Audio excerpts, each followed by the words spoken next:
এটা তো বৈশাখ মাস। হিন্দু ধর্মে, সনাতন হিন্দু ধর্মে তিনটি মাসের বড় মাহাত্ম্য। কার্তিক মাস, মাঘ মাস, বৈশাখ মাস। এই বৈশাখ মাসে কিছু কৃতকর্ম আছে, যদি করতে পারেন বড় লাভ হবে।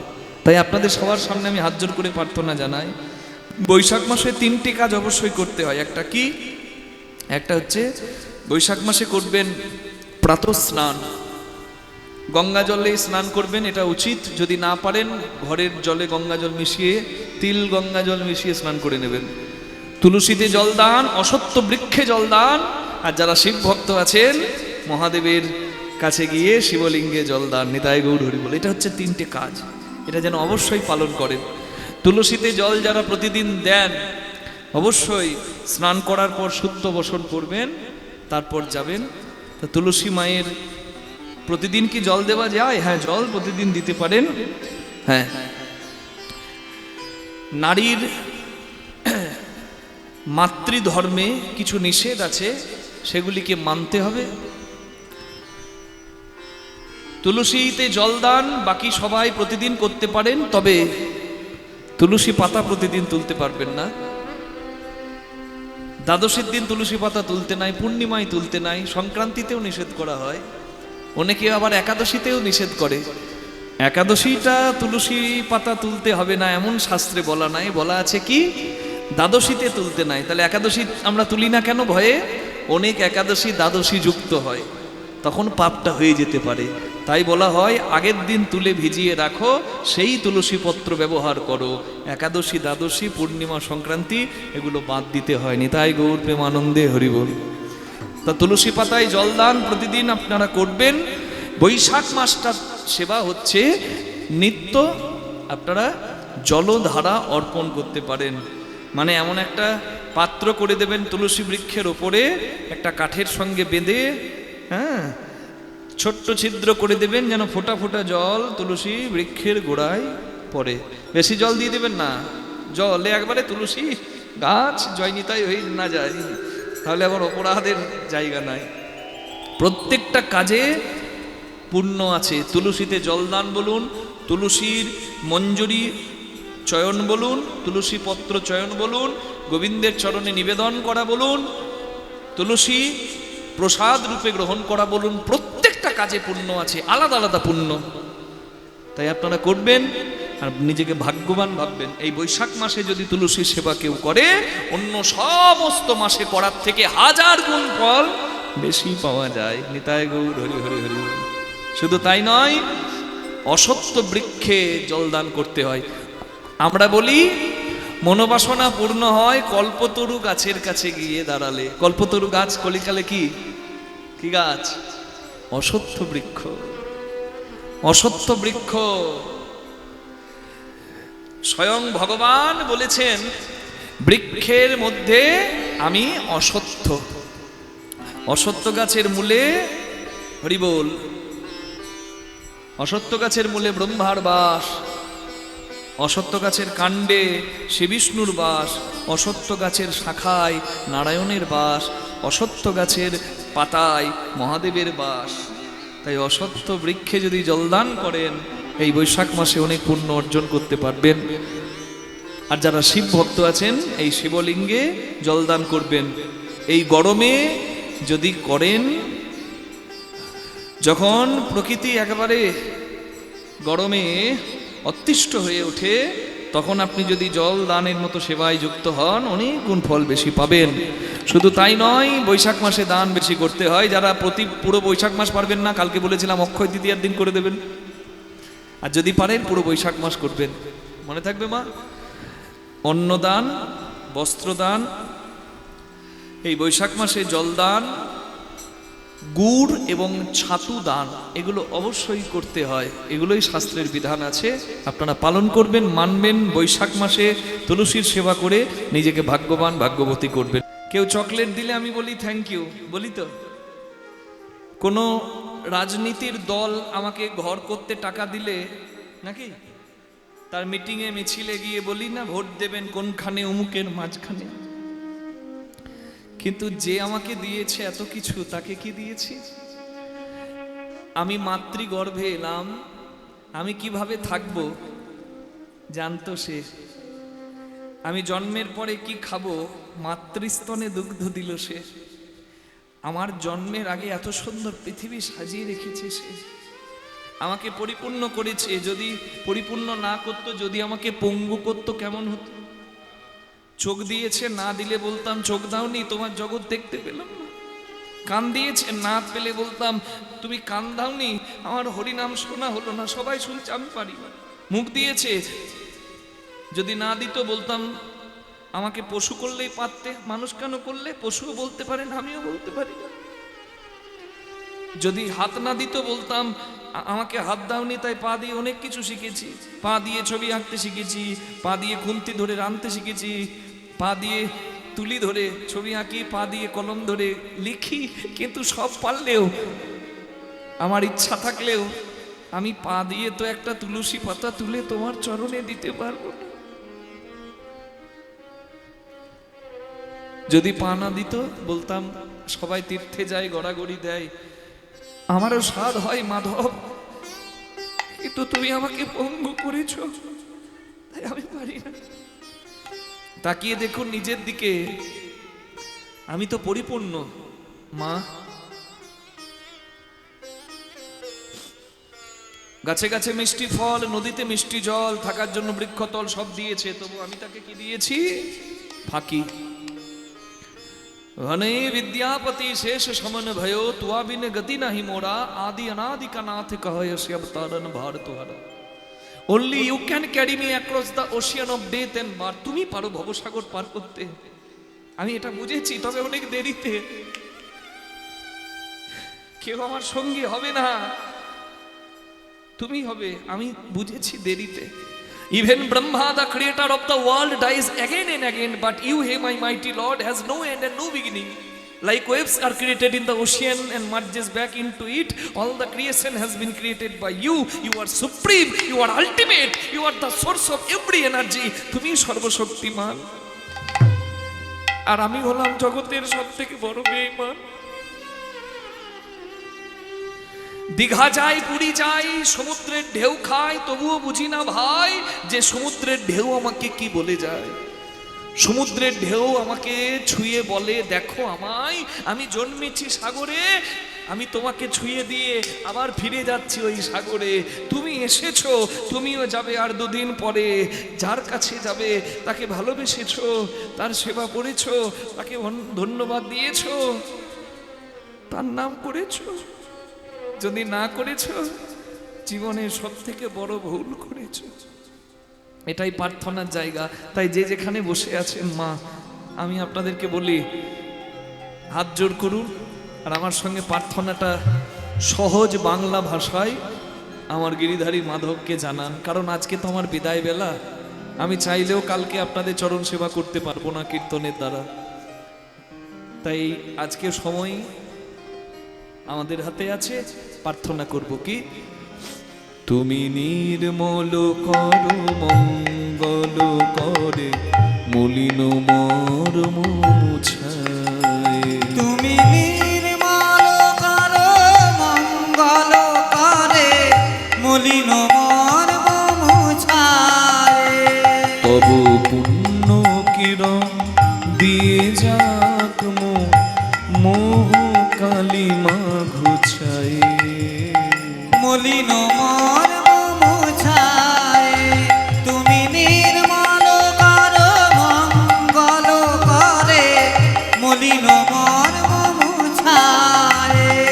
লক্ষ শূন্য লক্ষ বাসনা ছুটিছে গভীর আধার, জানি না কখন ডুবে যাবে কোন অকুল গরল পাথারে।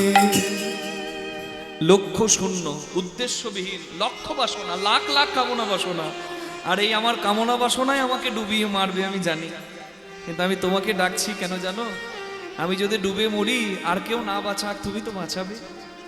ছেলে যদি মরে ডুবে যায় পুকুরের জলে, সবাই দাঁড়িয়ে দেখতে পারে, কিন্তু ছেলের বাবা কি দাঁড়িয়ে দেখবে? বাবা যদি সাঁতার নাও জানে, ছেলেকে বাঁচাবার জন্য জলে ডুব দেবে। আমি যদি ডুবে মরি, তুমি তো দাঁড়িয়ে দেখবে না, কারণ শ্রীনান্ত বিশ্বে অমৃতস্য পুত্রা, আমি হলাম এই জগতের সন্তান আর তুমি হলি জগৎ পিতা।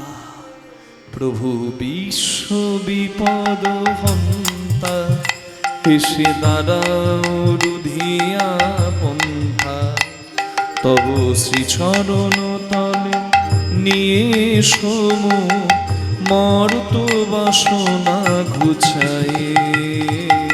মলিন নিতাই গৌর হরি তুমি নির্মল করো মঙ্গল করে, মলিন মর্ম মুছায়। তুমি নির্মল করো মঙ্গল করে, মলিন মর্ম মুছায়। অনলয় নীলে চিরনভ নীলে, ভূধর সলিলে গহন, আছো বিটপিলতাই জলধের গা, শশী তারকায় তপনে। অনলে আগুনে, অনিলে বাতাসে, চিরনভনীলে মেঘের নীল রঙে, ভূধরে পর্বতে, সলিলে জলে, গহনে বনে, বিটপি গাছে, লতায় লতা পাতায়, জলধেরি গায়ে মেঘে, শশী চাঁদে, তারকায় তারায়, তপনে সূর্যে, কোথায় তুমি না? সব জায়গায় তুমি। তাহলে আমি দেখতে পাচ্ছি না কেন? এটাই তো আমার দুর্ভাগ্য। ময়লা গামছা যদি চোখে বাঁধি, আমি দেখবো কি করে? আমার মোহ মায়ার ময়লা গামছা বাঁধা ছিল চোখে, তাই কাঁচের ভিড়ে আমি তোমার মতো হিরেকে চিনতে পারিনি। যদি অন্ধকার থাকে চোখের সামনে, তাহলে চেনা মানুষকেও চেনা যায় না।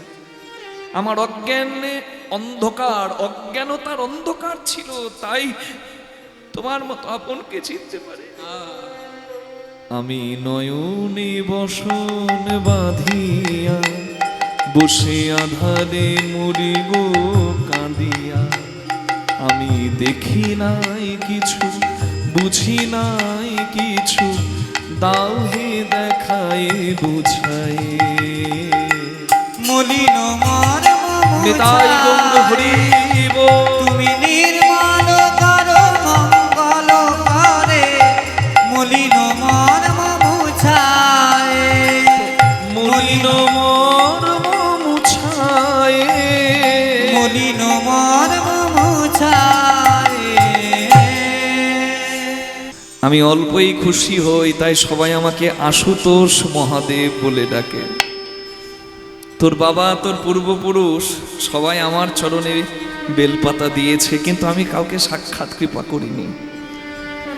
কিন্তু আমি তোর কাছে এলাম কেন জানিস? তুই যে সবার থেকে আলাদা বাবা।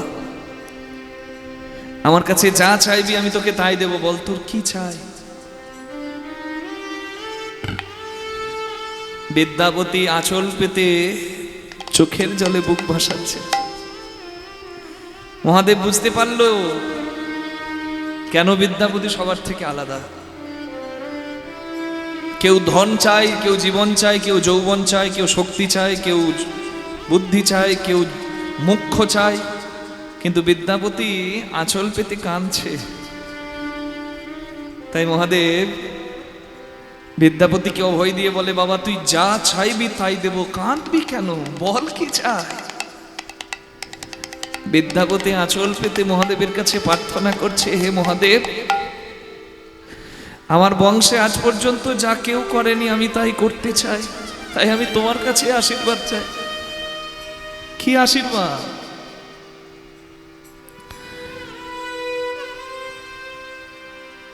শুনেছি বৈষ্ণবের আশীর্বাদ না থাকলে হরি ভজন হয় না। তুমি তো বৈষ্ণব শ্রেষ্ঠ। আমার বংশে আজ পর্যন্ত কেউ হরিনাম করেনি, হরি ভজন করেনি, আমি করতে চাই। কারণ আমি জানি আমি যে শিবের পূজারী, আমার সেই শিব পঞ্চমুখে হরিনাম রাম নাম গায়। আমার আরাধ্য মহাদেব যদি গাইতে পারে, আমি কেন গাইতে পারবো? কি আছে ওই নামে সুধা, আমিও জানতে চাই।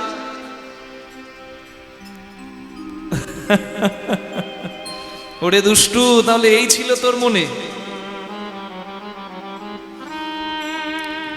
কেউ হরি নাম করলে আমি খুশি হই, ঠিক যেমন কেউ শিব পূজা করলে হরি খুশি হয়। এর প্রমাণ আছে মা, হর হরির ভক্ত, হরি হরের ভক্ত, যে না জানে এই তত্ত্ব তার জীবন ব্যর্থ। আমরা মিছাই ভেদাভেদ করি, কেউ শিব ভক্ত, কেউ কালী ভক্ত, কেউ কৃষ্ণ ভক্ত। এই ভেদাভেদ করার কোনো জায়গাই নেই।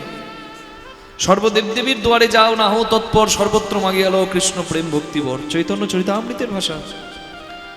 তুমি যদি কৃষ্ণ ভক্ত হও, তুমি শিব মন্দিরে যাবে, কালী মন্দিরেও যাবে, প্রার্থনা করবে কৃষ্ণ ভক্তি। জগজ্জননী মা এবং বৈষ্ণব শ্রেষ্ঠ মহাদেব আশীর্বাদ করবে তোমার।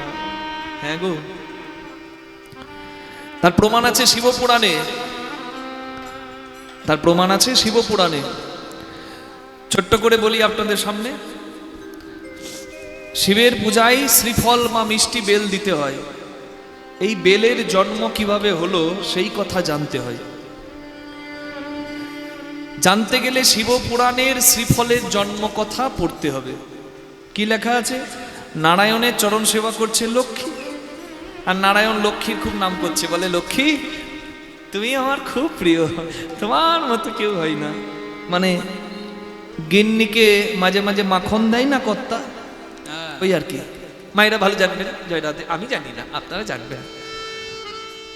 বলে না, আহ তোমার মতো কেউ হয় না গো। নারায়ণও বলছে, ও জানে যে লক্ষ্মীটিকে ঠিক না থাকলে সংসার সর্বনাশ হয়ে যাবে। কি তাই নারায়ণগণ আপনাদেরকেও বলি, বেশি ওস্তাদি করে লক্ষ্মীটিকে খেপাতে যাবেন না। যদি ডালে নুন কমও হয় অসুবিধা নাই, ওইটাই ঢকঢক করে খেয়ে নেবে। আর যদি বলতে যান মনটা কোন দিকে থাকে, ডালে নুন দিতে পারো না, ব্যাস, তাহলে আজকে নুন ওই ডাল জুটলো, কালকে পুরা ডাল খেতে হবে। হ্যাঁ,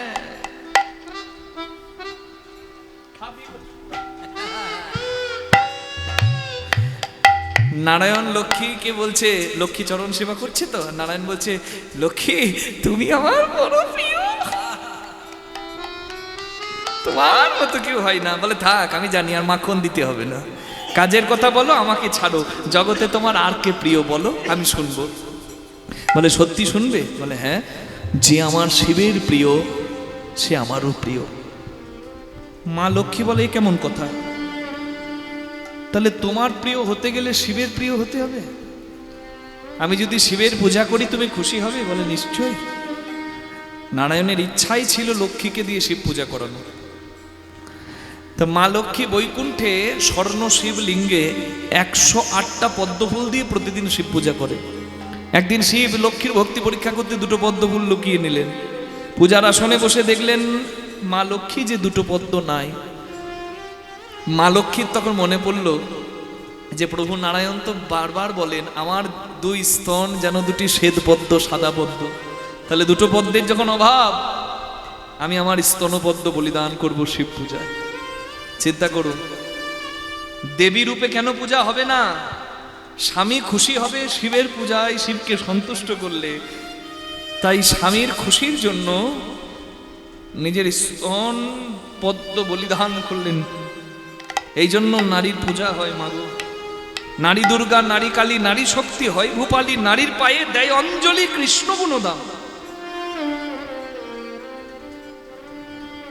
মহাদেব সন্তুষ্ট হয়ে বললেন দেবী তুমি ধন্য, তোমার সেবা ধন্য, তুমি নারায়ণের অতি প্রিয় হবে, আমি আশীর্বাদ করলাম। আর তুমি যে স্তন পদ্ম বলিদান করলে, তোমার এই স্তন পদ্মের মতো দেখতে জগতে একটা ফল হবে, যে ফলের নাম হবে শ্রীফল। শ্রী মানে লক্ষ্মী, আর লক্ষ্মী অংশে জন্ম হবে বলে সেই ফলটার নাম হবে শ্রীফল, মানে মিষ্টি বেল। আর সেই শ্রীফল দিয়ে এই শিবের পূজা হবে। নিতাই গৌর হরি হরি। বিদ্যাপতি, কেউ মা লক্ষ্মী শিবের পূজা করলে যদি নারায়ণ হরি খুশি হয়, তাহলে তুই হরি নাম করলে আমি খুশি হব না কেন? যা আশীর্বাদ করি, প্রাণ ভরে হরি ভজন কর। আহা, শুধু মহাদেবের নয়, হর গৌরীর আশীর্বাদ পেয়ে, শিব দুর্গার আশীর্বাদ পেয়ে বিদ্যাপতি হরি ভজন শুরু করলো।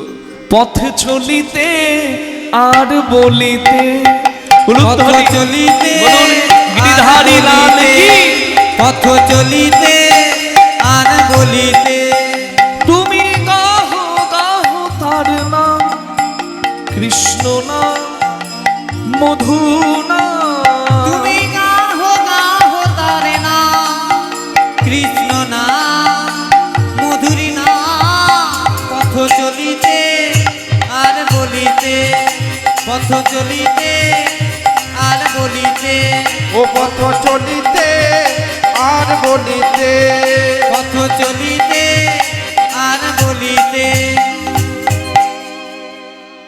সন্মুখে আধার রাত্রি তুমি যে পথ ছাত্রী সন্মুখে আধারাতি তুমি যে পথ যাত্রী পথ চলিতে তার নাম কথা বলিতে তার নাম পথ চলিতে তার নাম তার নাম কথা বলিতে তার নাম কৃষ্ণ নাম মধু নাম পথ চলিতে আর হরি বলিতে পথ চলিতে আর বলিতে ও পথ চলিতে আর বলিতে তুমি গাহো গাহো তার নাম তার নাম কৃষ্ণ নাম কৃষ্ণ মধু নাম নাম পথ চলিতে আর বলিতে পথ চলিতে আর বলিতে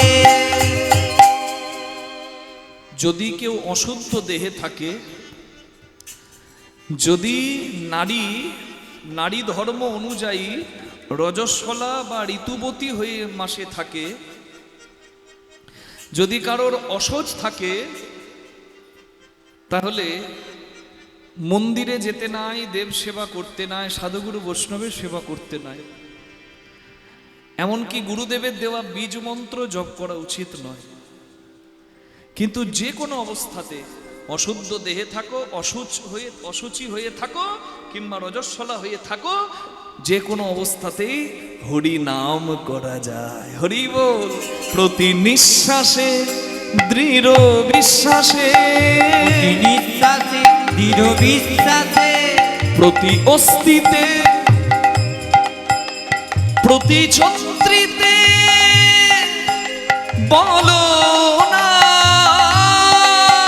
তুমি গাহো গাহো তার নাম হরি বল। কৃষ্ণ নাম হরি নাম পথ চলিতে আর বলিতে বলুন গিরিধারী লাল কি আর বলিতে চলিতে আর বলিতে তুমি গাহো গাহো তার নাম কৃষ্ণ নাম মধুরী নাম পথ চলিতে আর বলিতে পথ চলিতে আর বলিতে বলুন কৃষ্ণ ভগবান কি বিদ্যাপতির হলো কি? হ্যাঁ, বাহ, দেখছেন কি সুন্দর জয় দিচ্ছে। মানে আপনাদের জয় দেওয়া দেখে সে আমার কিপ্টের খই ছড়ানো মনে পড়লো। এক হাড় কিপ্টে জীবনে কোনোদিন কাউকে কিছু দেয়নি, না 10 টাকা মানুষকে দিয়েছে, না গোবিন্দের নামে দিয়েছে। হ্যাঁ, ওই কমিটি বাবারা বসে আছে না, যখন তার বাড়ি চাইতে গেছে, এবছর কীর্তনে খরচা তো বাড়ছে গো, প্রত্যেক বছর বুঝতে পারছেন মা, পয়সার দাম কমছে, খরচা বাড়ছে, কিছু বাড়িয়ে দিও মা, কিছু বাড়িয়ে দিও বাবা। তখন মুখটা বাংলার 5 হয়ে যাচ্ছে, এবছর বললো না, শরীর চলে না। হ্যাঁ, এখানে 500 টাকা দেবে না, আর চেন্নাই ভেলোরে 50,000 দেবে, দিতে তো হবে। নিতাই গৌর হরি বল। এখানে যদি 5,000-এ কাজ হচ্ছিল, ওখানে 5 লাখ দিতে হবে। জয় রাধে, নিতাই গৌর হরি বল। সৎপাত্রে যদি দিয়ে রাখা যায় না, সেটাই তো পুণ্য ফল হয়ে আসে ফিরে। কারো ঋণ বাকি রাখে না আমার গোবিন্দ, সব ফেরত দেয়। হরি বল, সুদ সমেত দিয়ে দেয়। তা কিপ্টেটা কোনোদিন কাউকে কিছু দেয়নি, ঠাকুরের নামেও কিছু দেয়নি। তা কিপ্টে চেয়ে চিনতে মেয়ের বিয়ে দিয়েছে। তা প্রথমবার যখন মেয়ের শ্বশুর বাড়ি যাচ্ছে, মানে বেয়াই বাড়ি যাচ্ছে, ভাবছে খালি হাতে কি করে যাই, বেয়াই বাড়ি যাচ্ছি। মিষ্টির দোকানে গিয়ে দেখছে 100 টাকার নিচে মিষ্টি নাই, 10 টাকা 10 পিস নিলেই 100 টাকা। তাহলে কি করি? ঘরে ধান ছিল, ধান ভাজিয়েছে, ধান ভাজালে কি হয়? খই। 10 টাকাতে অনেকগুলো হয়, বলছে 100 টাকার মিষ্টি কেনার কোনো দরকারই না। 10 টাকার খই নিয়ে, মানে ওই একটা পাত্রে খই নিয়ে বেয়াই বাড়ি যাচ্ছে। আর যিনি মন্দিরে বসে আছেন দেখুন, তাকে একবার, মুখে হাসি, হাতে বাঁশি, পির পির করে বাঁশি বাজাচ্ছে, সে হচ্ছে নাটের গুরু। হ্যাঁ বাবা, ওই হাসি মুখটা দেখবেন না, তার যে কত বুদ্ধি। শুনুন কথা, কিপটে যাচ্ছে খই নিয়ে বেয়াই বাড়ি, আর মন্দিরে বসে ভাবছে গিরিধারী, হত ছাড়া, জীবনে আমার নামে 100 টাকা দিলি না, তুই বেয়াইকে খই খাওয়াবি, দাঁড়া খই খাওয়ানো করাচ্ছি তুই। ভগবান ওই কিপটে যেদিকে খই দিয়ে যাচ্ছে সেই দিকে কাল বৈশাখী ঝড় দিয়ে দিয়েছে, একবার হু করে ঝড় এসেছে। আর এমন ঝড় এলো ওই কিপটের খইও উড়ে যাচ্ছে।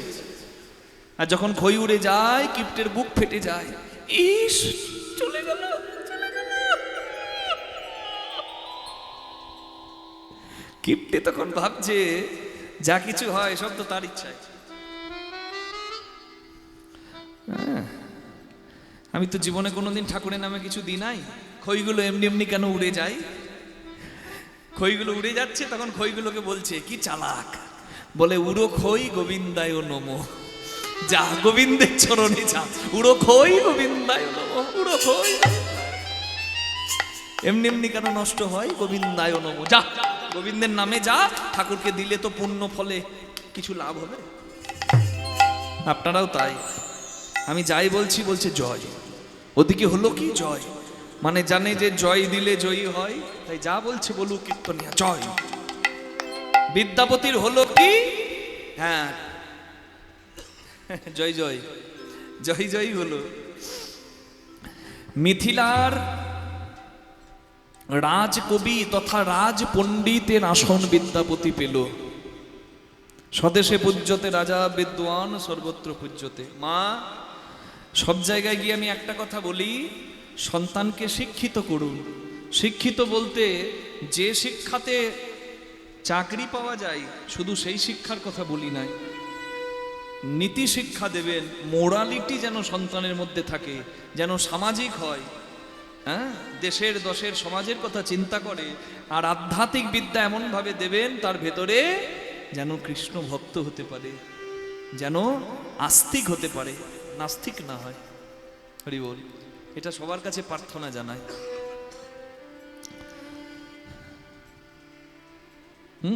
পুস্তকস্থ তুইয়া বিদ্যা পরহস্তগত ধনং, কার্যকালে সমুৎপন্নে নচ বিদ্যা নচ ধনং।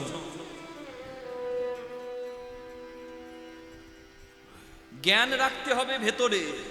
জ্ঞান যদি বয়ে থাকে ওই জ্ঞানের লাভ আছে? গীতার শ্লোক ওই গীতাতেই আছে, আমার ভেতরে কিছু নাই, লাভ কি? লাভ কি?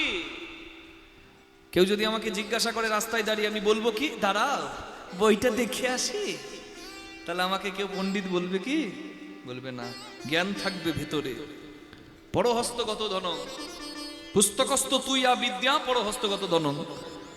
আপনার অনেক টাকা আছে, মা কোটি কোটি টাকা আছে, কিন্তু আপনি সারা মলান দিঘির মানুষকে ধার দিয়ে বসে আছে, কাউকে 1 লাখ, কাউকে 5 লাখ, কাউকে 10 লাখ, ব্যাস যখন আপনার দরকার হবে দেখবেন সবাই হাত তুলে দিয়েছে। এখন বললো না বাবা এবছর মেয়ের বিয়েটা দিই, পরের বছর দেব, ব্যাস। কার্যকালে সমৎপন্নে যখন দরকার হবে দেখবেন বিদ্যাও নাই আর ধনও নাই। নিতাই গৌর হরি হরি বল। নচ বিদ্যা নচ ধনং। তাই শিক্ষার বড় দরকার। বিদ্যাপতি পণ্ডিত ছিল, তাই মিথিলার রাজ পণ্ডিতের আসন তথা রাজকবির আসন পেল।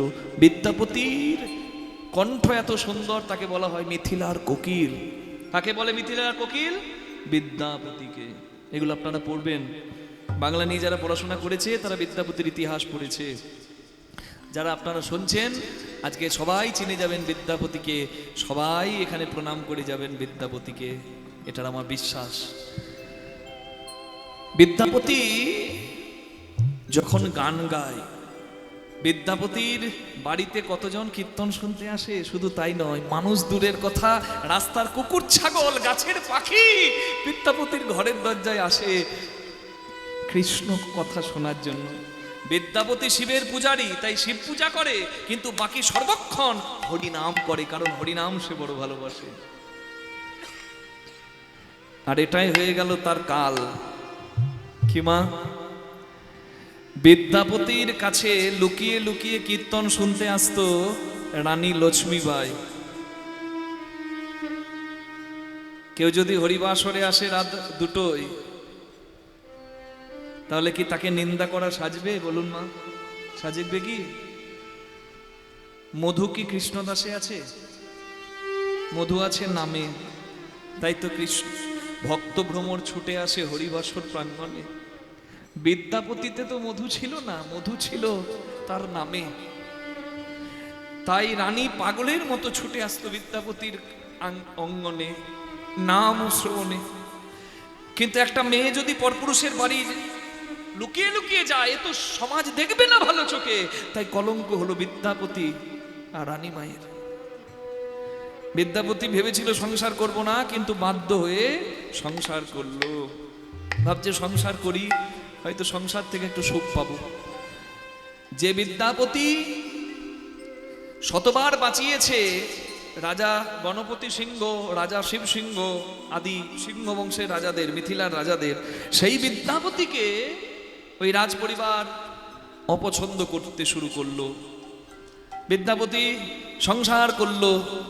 বিদ্যাপতি মহামায়া নামে একটা নারীকে বিয়ে করলো। মহামায়া নামে কন্যা, রূপে গুণে সম। হরিবল হরিবল। মহামায়া নামে কন্যা, রূপে গুণে সম। বিধি গড়ি আছে তারে বড় নিরূপম। বিধি গড়ি আছে তারে বড় নিরূপম। আজ শুভ দিনে শুভক্ষণে বিবাহ হইল। শুভ দিনে শুভক্ষণে বিবাহ হইল। শুভ দিনে শুভক্ষণে বিবাহ হইল। বিদ্যাপতির মনে কত আনন্দ হইল। বিদ্যাপতির বিয়েতে আনন্দ হইল। নানায় আনন্দ আর ধরে না গো। আনন্দ আর ধরে না। বিদ্যাপতির বিয়ে হলো। আনন্দ আর ধরে না। বিদ্যাপতির বিয়ে হলো। সবাই হরি হরি হরি বলো। বিদ্যাপতির বিয়ে হলো। হরি হরি হরি বলো। বিদ্যাপতির বিয়ে হলো। হরি হরি হরি বলো। বিদ্যাপতির বিয়ে হলো। হরি হরি হরি বলো। আনন্দ আর ধরে না। বিদ্যাপতির বিয়েতে আনন্দ হইল। বলুন বিদ্যাপতি ঠাকুর কি? জয়। তার হলো কি? জয় নয়, বিয়ে। ভালোবাসা, বিবাহ। বয়হস্যি বয়াকার হ। বয়হস্যি মানে বিপদ, বয়াকার মানে বাড়ানো, হ মানে হলো বিবাহ। বিপদ বাড়ানো হলো। যারা বাড়িয়েছেন হাড়ে হাড়ে টের পাচ্ছেন, আর যারা বাড়াননি তারা সাবধান। দারুণ সংসারের চরিত্র দেখে পরাণে লাগে ভয়।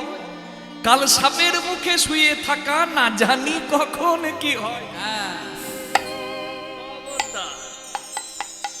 সুখের লাগিয়া যে ঘর বাঁধিনু, পুরিনু দুঃখের তরে। জ্বলন্ত অনল দেখিয়া পতঙ্গ জইছে পুরিয়া মরে। বিষ গড়লে ভরল এ দেহ, আর কি জীবনে কাজে। দাসে অনন্ত কয় সাধু ধন্বন্তরী, চরণ শরণ পাছে। বিদ্যাপতি কেমন সংসার করলো দেখুন। বিদ্যাপতির স্ত্রী দেখতে সুন্দর, কিন্তু বাইরেটা সুন্দর হলে কি হবে, ভেতরটা মাকাল ফল। বিদ্যাপতি যখন তার স্ত্রীকে ডাকে, মহামায়া একবার শুনবে, যেন কোকিল ডাকছে। ও মহামায়া একবার শুনবে। আর বিদ্যাপতির গলা মানে গিন্নির গলা যেন ফাটা বাঁশ। হ্যাঁ, বিদ্যাপতি ডাকে মিষ্টি করে, মহামায়া একবার শুনবে।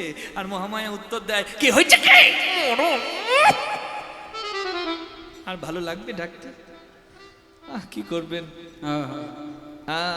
জন্ম মৃত্যু বিবাহ, এতে কারোর তো হাত নাই। জয় রাধে।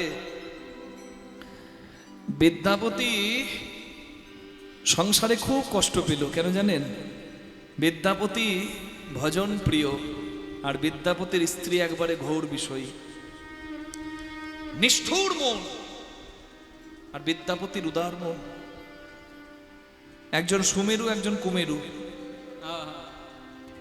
বিদ্যাপতি পূজার পরে ঘরে যখন আসে টপ টপ করে চোখ থেকে জল পড়ে, আর একটা কথাই ভগবানকে বলে, প্রভু তুমি যদি জানতে যে আমি হরি ভজন করব, হরি নাম গাইব, কৃষ্ণ বলবো, তুমি একটা আমাকে ভজনের সঙ্গিনী দিতে পারলে না?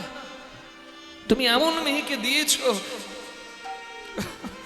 আমার জীবনটা শেষ হয়ে গেল। তুমি আমাকে একটা সন্তান দাও, যে সন্তানের মুখ চেয়ে আমি জীবনে বাঁচবো। কিন্তু এমন বিদ্যাপতির কপাল, তার কোনো সন্তান হলো না। বিদ্যাপতির দিন একটা একটা করে জীবনের কেটে যাচ্ছে, আর বিদ্যাপতি শুধু ভবপারে যাবার অপেক্ষা করছে। কিন্তু একদিন বিদ্যাপতির জীবনে সুদিন এলো। বিদ্যাপতি ভদ্রপুর বেলায় কীর্তন করছে, আর তার কীর্তন শুনতে রাস্তার একটা ভিখারি এসে তার ঘরের দরজায় দাঁড়িয়ে গেছে। যদি বুঝতে পারেন এই ভিখারিটা কে, তাহলে আপনাদেরও কীর্তন শোনা সার্থক। একবার চেষ্টা করুন তো বোঝার, কে এসেছে বিদ্যাপতির ঘরের দরজায়। বিদ্যাপতি গাইছে, আর ওই ভিখারিটা দাঁড়িয়ে কীর্তন শুনছে। তাতল সৈকতে বাড়ি বিন্দু সম, সুতমিত রমণী সমাজে, সুতমিত রমণী সমাজে। তাতল সৈকতে বারি বিন্দু সম, সুতমিত রমণী সমাজে, সুতমিত রমণী সমাজে। তোহে বিশুরি মন তাহে সমর বলু, তোহে বিসরি মনা তাহে সমান বলো। अब मुझु हब কোন কাজে, अब मझू हब कोन काजे। তাতল সৈকতে বারি বিন্দু সম, সুতমিত রমণী সমাজে, সুতমিত রমণী সমাজে। আমি যে বৈষ্ণব পদগুলো পদাবলীগুলো গাইছি, এগুলো সব বিদ্যাপতি ঠাকুরের লেখা।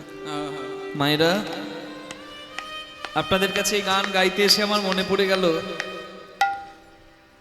এই গত আগস্ট মাসে আমরা কীর্তন গাইতে গিয়েছিলাম United kingdom, England, Scotland, Ireland নিয়ে হয় ইউকে। তা ইংল্যান্ডের বিভিন্ন শহরে আমরা যাই, লেস্টার, ম্যানচেস্টার, লন্ডন। তা এই যে পদটা আমি গাইছি, এই পদটা আমি কীর্তন করেছিলাম আগস্টের 3 তারিখে ইংল্যান্ডের লেস্টার শহরে অ্যাথেনা অডিটোরিয়ামে। যারা কীর্তন শুনছিল তারা বেশিরভাগ জনই বাংলা ভালো বোঝে না। কেউ ছিল ইউরোপিয়ান কান্ট্রির, কেউ ছিল ব্রিটিশ, আর বেশ কিছু জন ছিল তারা মোটামুটি বাংলাটা বোঝে, মোটামুটি বোঝে। সংস্কৃত তো বোঝেই না, আর মৈথিলি ভাষা তো বোঝেই না।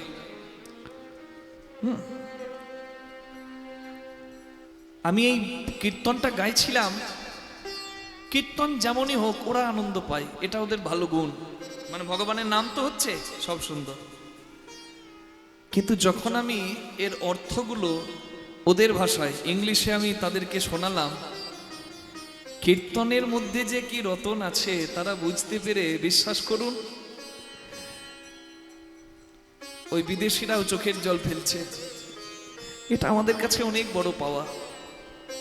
যারা ভাষা বোঝে না, কীর্তনের সুর তাল বোঝে না, তারা কাঁদছে হরিনামে। এটা মহাপ্রভুর আশীর্বাদ, মহাপ্রভুর কৃপা সবাই পেয়েছে গো এই বিশ্বভুবনে। কি সুন্দর কথা দেখুন, বলে 3 ঘন্টা কীর্তন শুনলে যা ফল, এই একটা পদ শুনলে তাই ফল, 5 মিনিটের গান শুনলে তাই ফল। কি সুন্দর কথা দেখুন। তাতল সৈকতে মানে সমুদ্রের তীরে গরম বালিতে, দীঘাতে পুরীতে থাকে না, বাড়ি বিন্দু সম তপ্ত বালিতে, মানে গরম বালিতে যদি এক ফোঁটা জল দিই, সেই জল যেমন থাকবে না, টিকবে না, সুতমিত রমণী সমাজে, ঠিক তেমনি এই মায়ার সংসারে যে যতই তোমার আপন হোক না কেন, কেউ কোনোদিন থাকবে না, আর কোনো সম্পর্কই তোমার চিরদিন টিকবে না, অনিত্য সব। কিন্তু যার সঙ্গে সম্পর্ক তোমার নিত্য, জন্ম জন্মান্তরের, তো হে বিসরি মন তাকে ভুলে তা হে সমর্পলু। এই মায়ার সংসারে সকলের জন্য তুমি সারা জীবন পার করলে, অবমজু হব কোন কাজে? শেষে বিচার করে দেখো তোমার আসল কাজের কাজটা কি হয়েছে। বিদ্যাপতি কাঁদছে আর গাইছে, কি সুন্দর কথা। On a burning hot sand, a drop of water cannot survive. In the same way, relationships like father, sister, son and family are short-lived. They can't last long life. Hey my mighty Lord, hey Krishna, hey Govind, I forgot you, আমি তোমায় ভুলে গেলাম, and gave my everything to them. Now what is left for me to do? তুমি বলো এখন আমি আর কি করণীয়? আমি কিভাবে আমার জীবনের মূল্যবান সময়গুলো পার করলাম তোমাকে বলি শোনো। আধ জনম হামু नीदे गोआईनु, आध जन्म हम नीदे गोआईनु, जरा शिशु कत काल भेला, जरा शिशु कत काल गेला, निधुबन रमणी रसरंगे मात, निधुबन रमणी रसरंगे मातलो, तुहु भजब कोन बेला, तुहु भजब कोन बेला, हरिब पातल सैकते बारी बिंदु सम, सुतमित रमणी समाजे, सुतमित रमणी समाजे। কিভাবে আমার জীবনটা পার হলো তোমাকে বলি শোনো।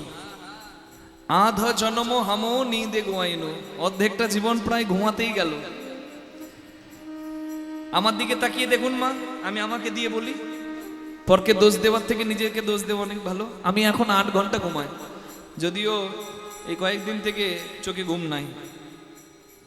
এই আসরে গান গাইছি, ওই ORS এক ঢোক করে খাচ্ছি আর গান গাইছি, নাহলে কখন মাথা ঘুরে পড়ে যেতে পারি, এতই শরীর অসুস্থ। রাত জাগা, শরীর ডিহাইড্রেট হয়ে গেছে। তা দেখুন মা, আমি যখন ঘুমাই তখন 8 ঘন্টা ঘুমাই, এখন না হয় ঘুমাই না।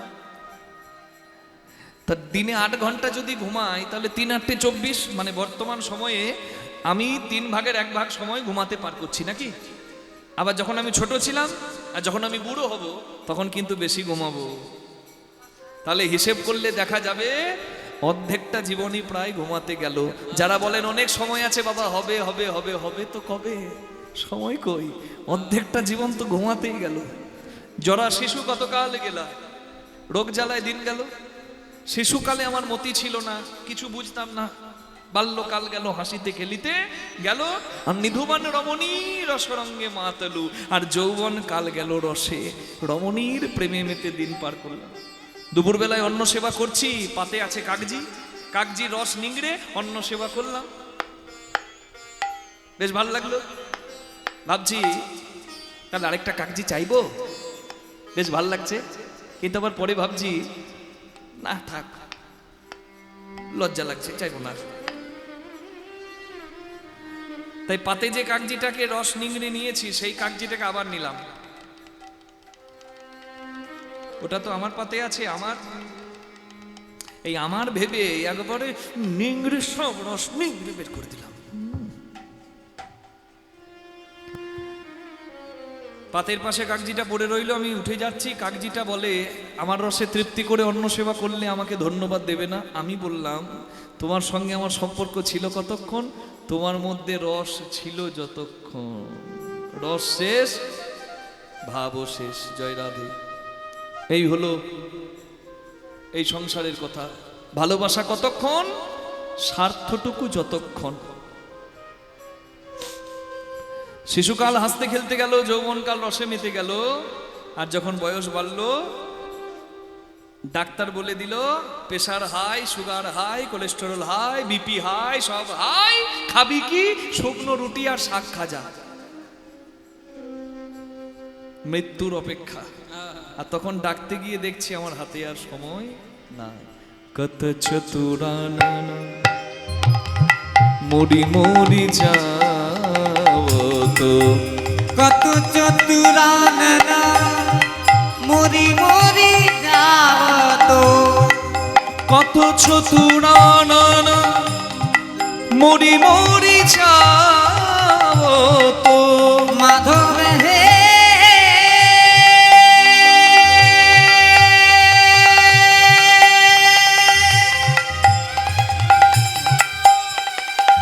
হে দীনবন্ধু, হে দীননাথ মাধব, হে দীনের বন্ধু প্রাণনাথ, পার করে দাও হে, আর কেউ নাই হে। কত চতুরানন মরি মরি যাব তো, না তুয়া আদি অবসানা। হে মাধব না তোয়া আদি অবসানা। তোহে জনমি পুনঃ তোহে সমাবতা। তো হে জনমি পুনা তো হে সমাবতা, সাগর লহরি সমানা। হে মাধব সাগর লহরি সমানা। Half of my life has been gone in sleeping. Childhood takes away many days. Meanwhile, in my young age, I have lost in the pleasure of romance. I have time for everything but not for you. সব কিছুর জন্য আমার কাছে সময় ছিল, কিন্তু হরি তোমায় ডাকার আমার সময় হলো কই। কত চতুরানন মরি মরি যাও তো। চতুরানন মানে ব্রহ্মা, পঞ্চানন মানে শিব। কত ব্রহ্মা এলো, তপস্যা করলো, ধ্যান করেও তোমার আদি অন্ত খুঁজে পেল না। আর আমি এত বড় বেঈমান, আমরা এত বড় বেঈমান, তোমার জগতে এলাম, জগৎপাত্র থেকে সারা জীবন নিলাম, বিনিময়ে তোমাকে ধন্যবাদটুকুও ঠিকঠাক দিলাম না। এই এই এই এই এই, কি করছিস ওখানে? কি করছিলিস? কীর্তন শুনছিলিস ওইভাবে দরজার বাইরে লুকিয়ে লুকিয়ে? এই কি করিস তুই? তুই ভিক্ষা করিস? ভিখারি? কি নাম তো? কি নাম? উগনা। উগনা? উগনা আবার কারোর নাম হয়? যাই হোক, কি চাস বাবা? বাবু বাবু, আমি রাস্তার ভিখারি, আমি তো অনাথ, আমার বাবা নাই মা নাই, যে যা দেয় তাই খাই। আমি তো ভিখারি, কখনো গাছের ছায়ায়, কখনো মন্দিরের বারান্দায় রাত কাটাই। আমি এই গ্রামে ভিক্ষা করতে এসে শুনছি সবাই বলছে তুমি বিদ্যাপতি ঠাকুরের বাড়ি যাও, সেখানে প্রসাদ পাবে, আশ্রয় পাবে। তাই আমি আপনার বাড়ি এসেছি। আর আপনার বাড়িতে এসে শুনছি, ও মা আপনি কি সুন্দর কীর্তন করেন, আহা আপনার কীর্তন তো অমৃত। এত সুন্দর হরিকথা হলে মনে হয় সারা দিন শুনি। বাবু, আমি আপনার বাড়িতে একটু আশ্রয় চাই, একটু প্রসাদ পাবো আর আপনার বাড়িতে থাকবো। এমনি এমনি থাকবো না, তার জন্য সব কাজ করে দেব। আমি চাকর হয়ে থাকবো, কাপড় কাচা, বাসন মাজা, ঘর পরিষ্কার করা, ঘর ঝাড় দেওয়া, থলি নিয়ে বাজার করা, সব করে দেবো।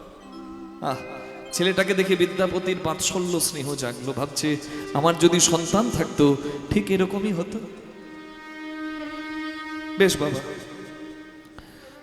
বেশ, আমি রাখবো। তবে দাঁড়া, আমার গিন্নিকে একবার শুধিয়ে নি, কারণ গিন্নির মুখ তো নয় ফুলচন্দন, বুঝতেই পারছেন। তাই গিন্নিকে ডাকছে, মহামায়া একবার এসো তো। আর মহামায়ার ভাব তো জানেন, একবারে ডব ডব করে তা করছে, কি হয়েছে কি? হ্যাঁ, এই ছেলেটা বলছে আমার বাড়িতে চাকর হয়ে থাকবে। ও তো অনাথ, ও ভিখারি, তো দেখো না ওকে রাখা যায় না। কই কোনটা? বাবা, ওর যা শরীর, রোগা, কাজ কি করবে? ও তো হাওয়াতে উড়ে পালাবে। মাঠাকরুন, আমার শরীর রোগা হতে পারে, আমি কাজে পাকা। যে কাজ বলবেন, বাসন মাজা, কাপড় কাচা, ঘর পরিষ্কার করা, ঘর ঝাড় দেওয়া, তেল মাখিয়ে দেওয়া, জল তুলে থাক থাক থাক। বাবা রে, একবার গার গার গার গার গার গার গার গার গার গার গার গার করে বলছে। মুখ নয়, একবারে ভুলছুরি। মুখে বড় কথা, কাজে যদি ঠিক না হয় একবারে ঘর ধাক্কা দি। আহ মহামায়া, তুমি নারী না আনারি? ছেলেটা সকাল থেকে কিছু খায়নি, যাও দুটো খেতে দাও। যা বাবা, তুই যা পারিস কাজ করবি, তুই আমার ঘরে থাকবি, যা যা যা। ওই চাকরের জায়গা হয়ে গেল ঘরে। সেই চাকর সব কাজ করে, বাসন মাজা, কাপড় কাচা, ঘর পরিষ্কার করা, ঘর ঝাড় দেওয়া। বিদ্যাপতি স্নান করতে যাবে, তেল মাখিয়ে দেয়। বিদ্যাপতি স্নান করতে যাবে, জল তুলে দেয়। বিদ্যাপতি ঘুমাতে যাবে, চাদর পেতে দেয়। বিদ্যাপতি যতক্ষণ না ঘুমায়, বিদ্যাপতি পদসেবা করে দেয়। সব কাজ করে, কিন্তু কাজের ফাঁকে একবারও বুঝতে দিল না যে সে কে। বিদ্যাপতি যদি বুঝতে পারতো, তাহলে বিদ্যাপতি কি তার হাতে সেবা নিত? এটাই তো লীলা। সব কাজ করলেও বিদ্যাপতি যখন কীর্তন করে, তখন সে আর কাজ করতে পারে না, সেও দুহাত তুলে কীর্তন করে। হ্যাঁ, গোবিন্দে গালে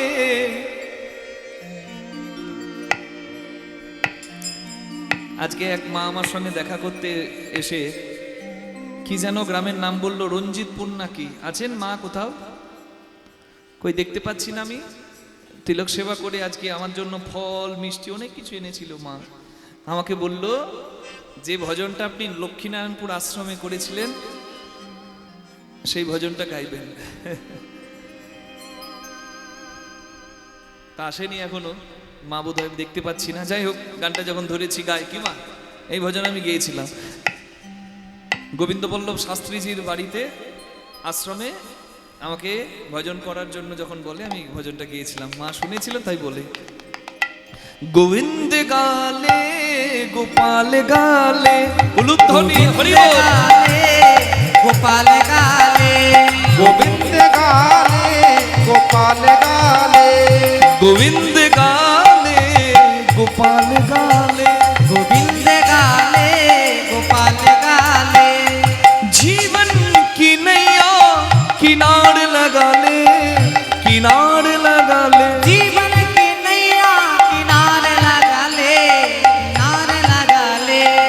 जीवन की नैया किनार लगा ले, किनार लगा ले। जीवन की नैया किनारे लगा ले, किनारे लगा ओ ले। गोविंद गाले गोपाल गाले, गोविंद गाले, गोपाल गाले। গোবিন্দ গালে গোপাল গালে।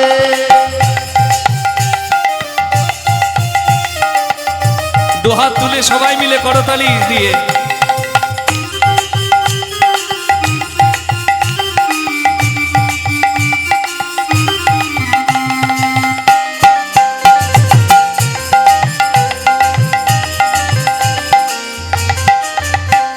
না ভাই संभाले ना बेटा संभाले, भाई संभाले ना बेटा संभाले, भाई संभाले ना बेटा संभाले, करेंगे एक दिन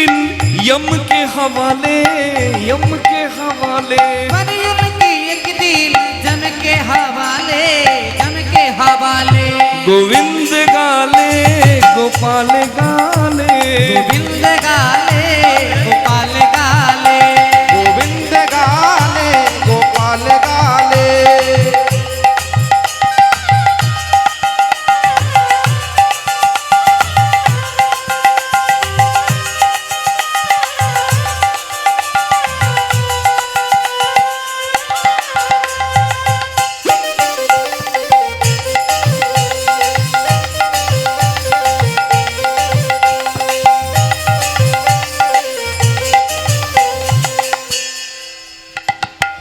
কি সুন্দর কথা। ভাই संभाले না বেটা संभाले करेंगे एक दिन यम के हवाले। ভাই বলো বন্ধু বলো কেউ তো কারোর নয়। হরি বল। শ্মশান ঘাটে গিয়ে জমের হাতে তুলে দিলেই সবার শান্তি হয়। নিতাই গৌর হরি হরি। संग में चलेंगे ना बंगले अटाले संग में चलेंगे ना पग में अटाले संग में चलेंगे ना बंगले अटाले चलेंगे ना पग में अटाले বাড়ি গাড়ি কিছু যাবে না,